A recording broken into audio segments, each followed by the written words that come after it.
Welcome to today's edition of Cronkite Sports Now. Here's what we've got in store for you. Today on Cronkite Sports Now, another look into the college football playoffs, a high school basketball powerhouse charging up NBA stars, and looking at the Special Olympics from Phoenix all the way to LA. These stories and more coming your way on Cronkite Sports Now. We've only got 3 more episodes of Cronkite Sports Now for you this semester.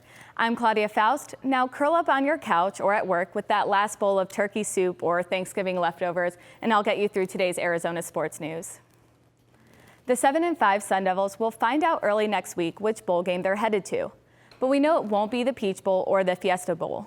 Those are the sites for the college football playoff semifinals. We're joined again today by our reporter Scotty Gange and digital reporter Erica Block, who attended the college football playoff mock draft earlier this season.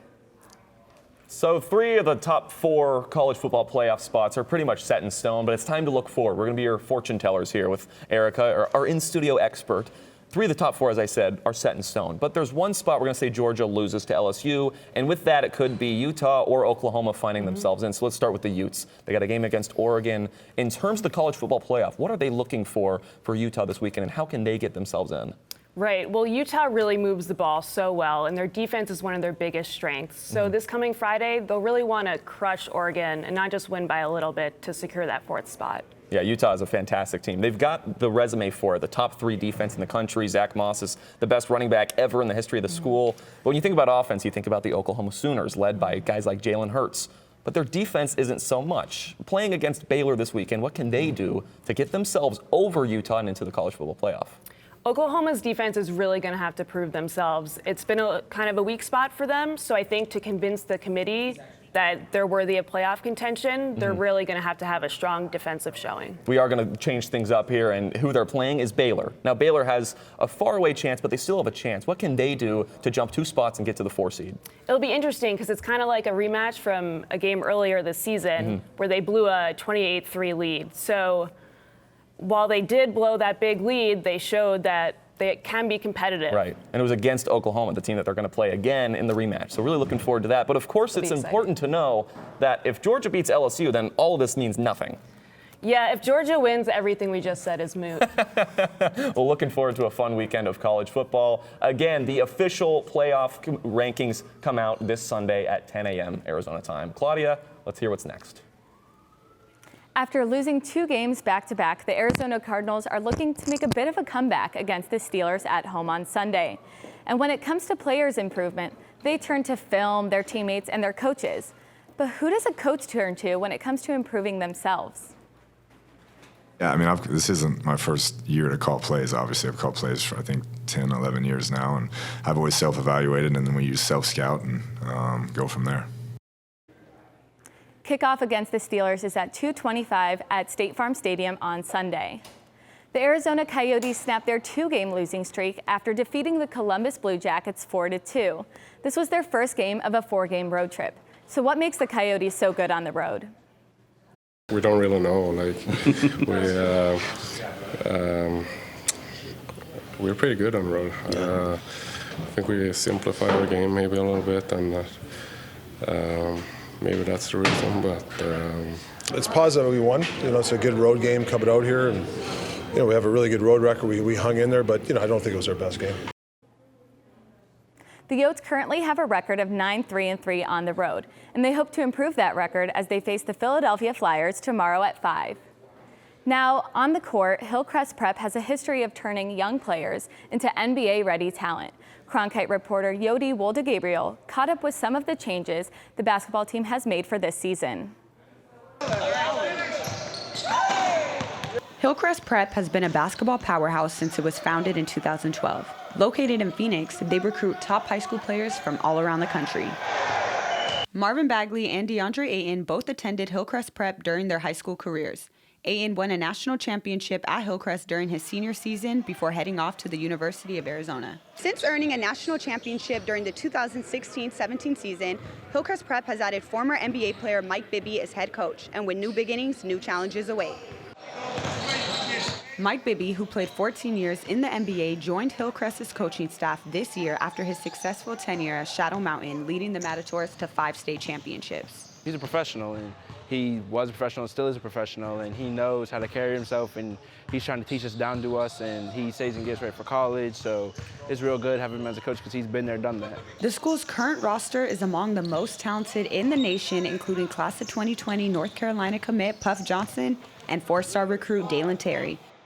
I feel like our talent outweighs a lot of people, so we're gonna see like a big test like when we play better teams, but right now we're getting our chemistry, and with him being a new addition and bringing everybody with us, it's just like put us all together and make us more of a team.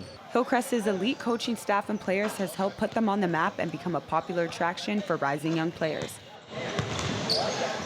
Former NBA champion Isaiah Ryder joined the staff and has made his mark as the team prepares to make a run for another national championship. I wanted to be a part of the Hillcrest coaching staff due to the fact they have a lot of high caliber, big name players that come in and out of the program. They're a winning program. So to hire Mike Bibby, as well as myself and his staff, was a great addition. With new recruits joining the program every year, getting familiar with one another's personalities and style of play has been one of the key focuses for this team. And 5-star Mike Foster describes it as a brotherhood with one focus. We played 38 games, and a national championship is the goal. But we just got to keep learning each other, got to get better, because you can tell we got new people coming in, new coaching staff coming in, so we gotta get on the same level. With a lot of new pieces, chemistry will help determine how far they go this season. In Gilbert, Yodit Wildegabriel, Cronkite News.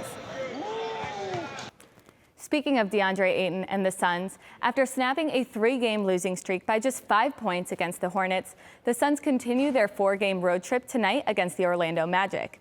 Winning this game would bring the Suns' record back up to 500. Tip-off is tonight at 5 p.m. Arizona time. Basketball is a sport that reaches all corners of the world together, and it's one of 20 sports that the Special Olympics participates in.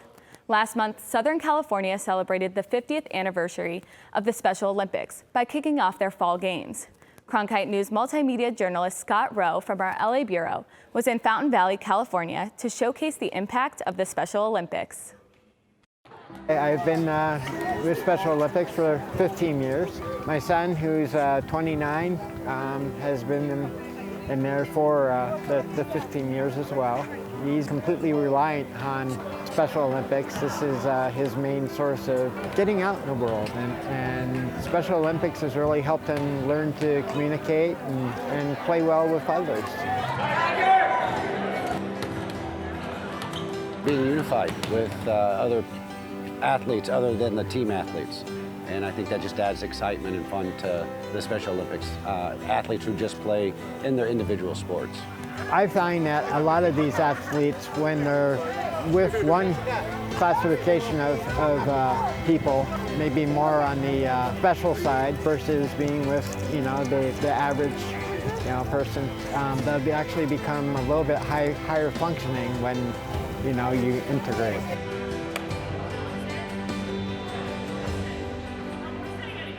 It just makes me really proud of myself, working hard with my teammates, making new friends. The way people come out to support the Special Olympics is motivating to the athletes. And that's, I think, half the reason the athletes play their sport is to be cheered on by the fans. And they're not always just their family members, it's the community that comes out and helps them. It's really good for me to have a lot of support with my family and my friends. Not only does it bring more enjoyment to them, but I think it also brings more enjoyment to your average person to learn more about, people who are disabled and to appreciate the things that you do have in life. The Special Olympics has programs all over the country, including 6 divisions serving the state of Arizona, with more than 21,000 participants in the state. For more information on how you can volunteer to support these athletes in Arizona, head over to their website. That's a wrap on today's edition of Cronkite Sports Now. For Arizona sports stories from around the valley, visit the Cronkite Sports tab on arizonasports.com. And as always, for top Arizona news stories, head over to our website at cronkitenews.azpbs.org. And be sure to tune in tonight at 5 p.m. on Arizona PBS for our nightly newscast. On behalf of the entire Cronkite Sports Now crew, thanks so much for joining us, and a special shout out and thank you to Mackenzie Pavicic, our awesome producer. We'll see you right back here tomorrow.